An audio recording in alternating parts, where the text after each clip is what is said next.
Well, welcome to this week's tidbit, video tidbit. What is the difference between a land contract and a land trust? That's a great question. They're two completely different things.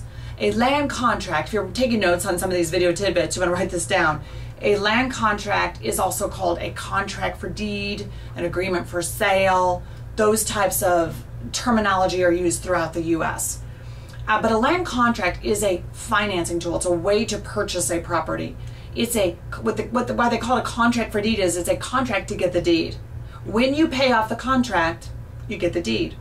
But it is recognized by the IRS as a sale. You can write off the interest. You are the owner, but just not all full title has transferred to you. You do have equitable title, but not real title. I think that's the exact terminology, real title versus equitable. You definitely have equitable title in a land contract, but the IRS does consider it a sale. It's a great way to sell properties also, to wrap mortgages. Let's say you buy, this is a whole nother thing, but let's say you buy a property or you own it, or you've gotten it on a subject to deal, where you have the title and you got it at 5% interest, or some low interest rate, 5% for instance, and you sell it to an end buyer for 7% interest on a land contract. So now they're paying you on a contract for deed. You're going to give them the deed when they finish the contract with you.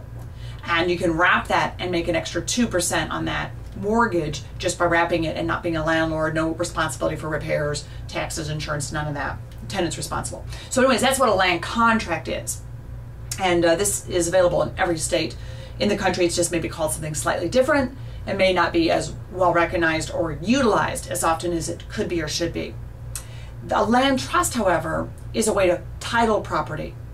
A land trust is a way to change the ownership of a property to what they call, a lot of people use this land trust thing to kind of help hide assets. So you don't know who the true owner is.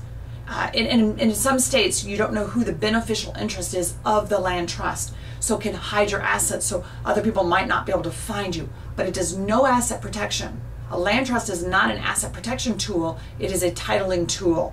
And so it's very, very different than a land contract, which is a financing tool or a way to purchase property. Just sometimes they get mixed up. But if you're going to do a land trust, make sure that you talk to an attorney also to see how readily used they are in your state, how recognized. For instance, I live in Michigan. They're not really readily used and not that strong. But in Illinois, where they were founded, they're very strong, right next to us. And so it just kind of depends on your state. So I don't use them. I don't need to hide stuff. I just put them in LLCs, limited liability companies, and let the world know how I own those properties. So hopefully that helps you out. I will see you next week for video tidbit.